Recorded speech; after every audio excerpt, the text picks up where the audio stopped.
you work with them. Coaching schemes, like I think you have here, which is a good thing. So that within the club there's an environment in which people can progress and so on. You don't set your targets too high.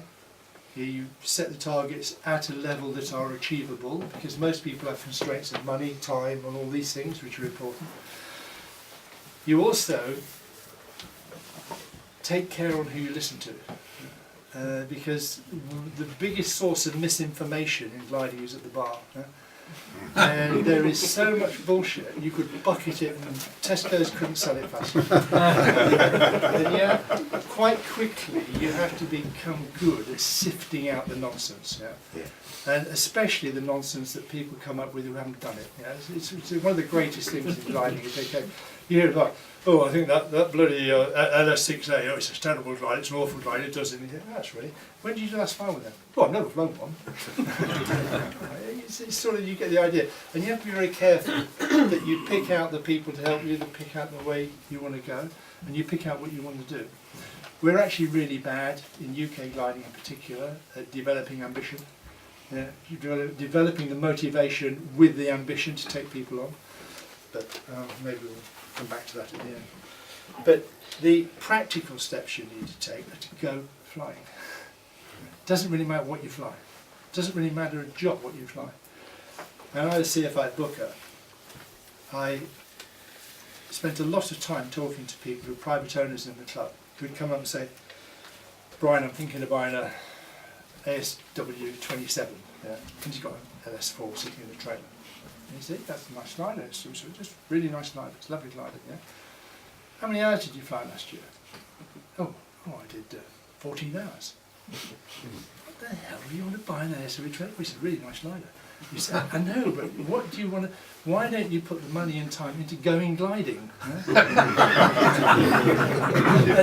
and people don't sometimes understand that time in the air is the most important thing.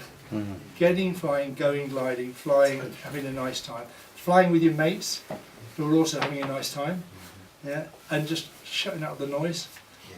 Just forget all the noise. Just come, get in the glider, go gliding.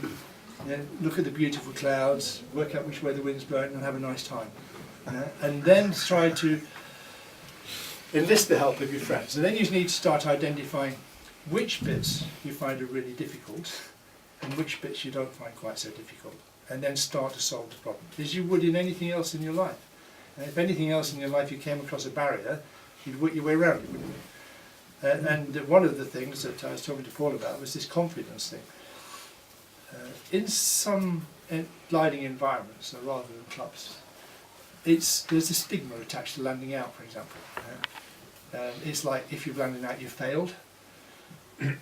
Nobody landed out more than I did in the first 6-7 years of gliding, because I kept trying things I couldn't do, I wasn't really very good at, or in the wrong weather, but I learnt fairly quick. Hardly ever land out now, that's because I'm wiser. Not because I fly turbo. And there is no stigma attached to landing out, but of course there's a risk. And so in a club you often get this barrier to making progress. I'm sorry, but you're not ready for cross country yet because you've only done this and you've only done that. And anyway, we're worried about field landings, you aren't doing field landings, so you get some training, in field landings. Pick your time of the year. Don't go cross country when the fields are rubbish, when you're first starting. Wait until the fields are good, so you can feel good about it. I feel great in England going cross country when everywhere's cut. You should have to think about it. But I'm terrified. It's worse flying here cross country in East Anglia in June, July than it is flying in the Kalahari Desert, I can tell you. Because at least there you can put the glider down in one piece, even if nobody's ever going to find you again. Here, you put the glider down in East Anglia, going through the start at Grandson Lodge at 2,000 feet in the drizzle in somebody else's glider, looking at a sea of cord, thinking, everybody's gone mad. The whole world's gone mad. We shouldn't be doing this. You don't go cross country when it's really difficult, when the fields are difficult, but you go when the fields are good, so you don't worry about it. You get some training. You get confidence up. Always land, every time, as if you're landing in a field. You learn techniques that suit you, and you talk to people about it. Talk to people particularly who are good pilots, who do a lot of flying. If you can remove the fear about landing, it's surprising how less often you do it, because you don't get so stressed during a flight when things aren't going as you would like them to go. If you are already stressed by it, you can always pick routes with airfields and stuff, but that never seems to work, because you always seem to have to fly away from the airfield to find a running thermal. And it's one of those Sod's Law things in gliding, that picking a route with airfields is actually counterproductive quite often, because you don't learn to do one or the other, either to make good decisions or to land out. But don't be frightened of landing out. I would say one thing, I don't know what your club fleet is here. What is your first solo gliders? Astor. Yeah, Astor's right, they're expendable, aren't they? What else have we got? That's the reason why. LS4. LS4, it's a great glider. Great glider, LS4. Fantastic glider. In fact, if you were to ask me, I'd put people solo in the LS4 before I put them in the Astor. It's a much nicer glider to fly. But they're more expensive, so we have this illogical way of thinking, don't we? They're older and cheaper, therefore you must buy that first. Because if you're going to break one, we can lose it. It's always been like that in gliding, it'll never change. I think it's called experience. But if you've got a glider like that, it's a very easy glider to land in the field. It's a very easy glider to land in the field, because good air brakes, good wheel brakes, plenty of ground clearance, there's no need to feel threatened by it at all. All you need to do is get the confidence up to go and do it. Because the biggest risk in field landings is the fear of it, and the stress that you get when you come down to the point of choosing the field and landing out. And then you get stressed, you don't think straight, you do something dumb, you choose the wrong field, or your techniques are bad and you don't fly very smoothly, and it goes wrong. Now, do you have a motor glider in the club? Yeah, we do. Yeah, so you do motor glider training. So I have a bit of an issue with that, and I don't know anybody here, but I've spent a long time flying Fox. I've got a bad back from years and years of flying bloody Fox, and years teaching field landings and teaching instructors to teach field landings. Spent years doing that. And I can tell you that one of the worst, most frustrating things in the world was teaching instructors to teach field landings when the instructors weren't cross-country pilots. Because they translated the field landing into a landing on the airfield, but not on the airfield. And the field landing is not a landing on the airfield off the airfield, it's something completely different. So people who are landing out quite often think differently about it. And the curved circuit, you know, I mean, for example, one of the things that, a bit more detail where I expected, but if I want to land there, that's my landing area. First thing is, almost everybody who is familiar only with landing on airfields will always look at the possibility of landing like that. They'll always land parallel to the side. That's quite often not the right thing to do. But the most important issue for me was always this, that the fly circuit, this is the way we teach it, this is the way we do it, this is what happens when you land out, you fly a circuit around the field. And it's very good advice. It's very good advice because you need time to assess all the things that are going on. So when I became national coach, one of the things I managed to change was this. We now fly circuits in gliders more like that, don't we? We've yes. Cut the corner off. Yeah?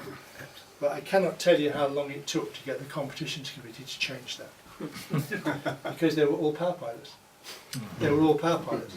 The instructors committee at that time were all ex-power pilots, power instructors.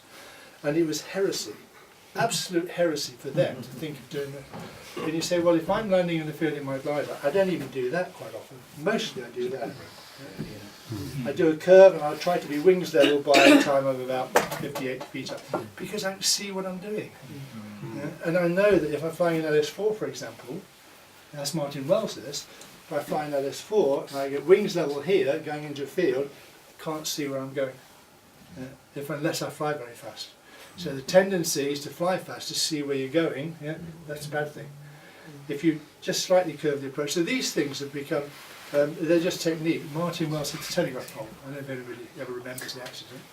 But he hit a telegraph pole on LS4, which he never saw. He just hit the top of it, knocked the top of it off, because it was exactly in front of him, all the way down. And it was behind the instrument panel.